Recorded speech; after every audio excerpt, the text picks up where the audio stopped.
Okay, so we are now at quarter 2, week 4 of our discussion, which is rational exponents and radicals.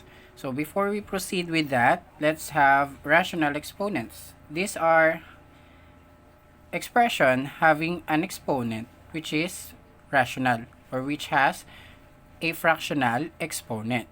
And radicals having the index, the power, and the radicand, or simply having the radical sign. Okay, so let's proceed. Okay, so these are the exponential form and the radical form. So this one is the exponential form. When we say exponential form, it has a base and an exponent. When it comes to radical form naman, this one is the radical form. It has the index, the power, and the radicand. Okay? So these two are equal. Okay? So how are you going to change an exponential to radical? As simply as this.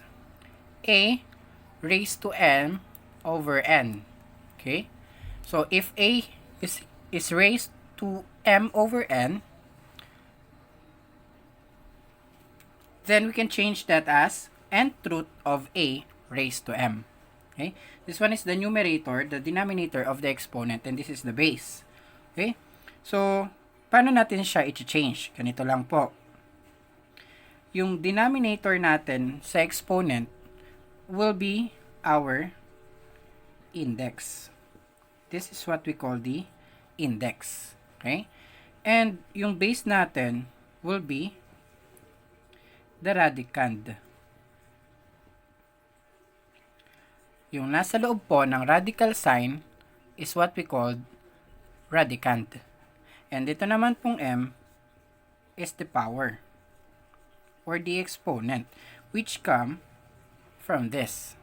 Okay? Sa numerator ng ating exponential form. Okay? So, pag nag-change tayo from exponential to radical, tandaan nyo, the numerator is the power, the index or the index is at the denominator. Okay?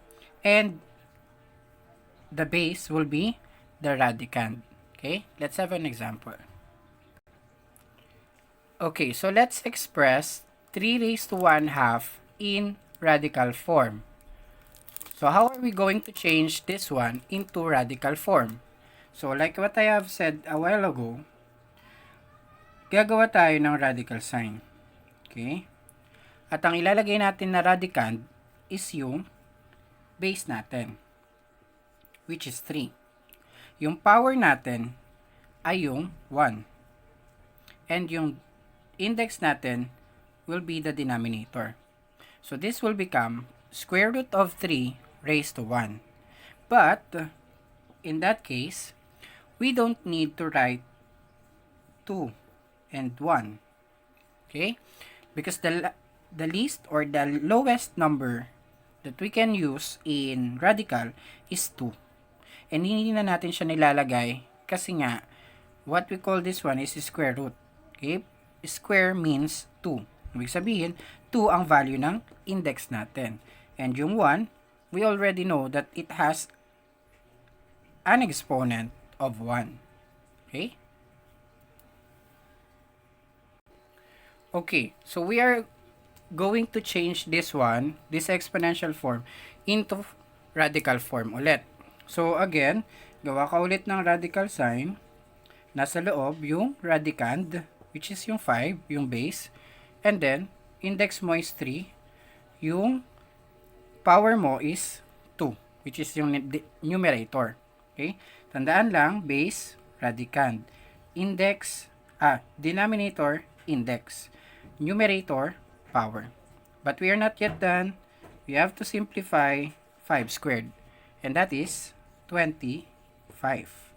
That's it. Another example that we are going to change into radical form is 8x raised to 2 over 7. How are we going to change this one naman? So, ano ba ang exponent ng 8? 1. Okay? Ano ang exponent ng x? 2 over 7. So, what we are going to do is to copy yung 8. Bakit ika-copy natin yung 8? Kasi hindi natin siya gagalawin. Ano lang yung gagalawin natin? Yung x. Dahil siya lang yung may rational exponent. So, ihanda mo na yung radical sign mo. Then, what will be the radicand? Yung base pa rin, x. And, niraise siya saan? Sa 2. Ano ang index? 7. So, this will be the final answer. And we read this one as 8 to the 7th root of x squared. Okay? 8 to the 7th root of x squared. Another example that we are going to change into radical form is the quantity of 8x raised to 1/3. So, how are we going to change this one into radical form? Since naka-parenthesis po siya, ibig sabihin, magkasama po silang i-change natin. Okay? So, ready mo ulit yung radical sign mo. Since nasa loob sila ng parenthesis, dalawa sila na isasama mo. Okay? Since 1 ang numerator, we can have the numerator as 1. But we don't need to write it. So, ano lang isusulat natin? Yung denominator, which is yung index. So, it will become cube root of 8x. Okay? Ganun lang siya kadali. Another given example na naman tayo ng changing into radical form is 7x raised to 1/2 y raised to 1/3. So, since makikita natin that their exponents are not the same, so kailangan natin i-change yan para yung radical sign is iisa lang ang gagamitin natin. Okay? So, how are we going to change this one? We have to look for the LCD. Okay? What is LCD? The least common denominator. The least common denominator of 1/2 and 1/3. So, paano tayo makakakuha nun? Magli-listing method tayo gamit yung denominator ng dalawa, which is 2, 4, 6, 8, 10, 12. Ito naman, 3, 6, 9, 12. Okay? So, sa listing method, gagamit ka ng multiples. Okay? Multiples of 2 and 3. Saan galing yun? Doon sa denominator natin kanina. So, kukunin natin yung pinakamababang common sa kanila, which is yung 6. But hindi yung 12. Kasi, pinakamababa. Okay? So, since mas mababa ang 6 sa 12, 6 yung kukunin natin. So, we have now sa LCD as 6.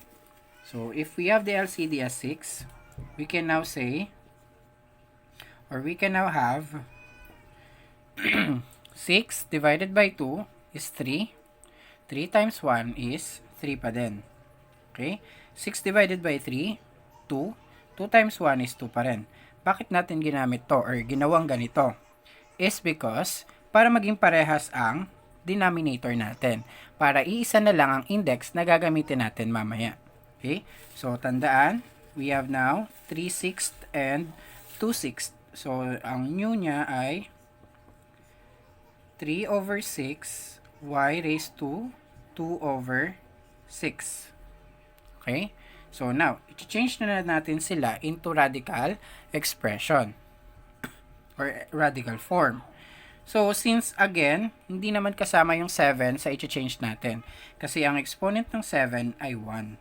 So, nasa labas ulit yung 1. Since parehas naman sila na 6 ang denominator, we can use them as 1 na lang. So, since xy, yung nasa loob. Pero, ano ang power ng x? 3. Ano ang power ng y? 2. Ano ang index natin? 6. So, this is the answer. 7 to the 6th root of x cubed y squared. Okay?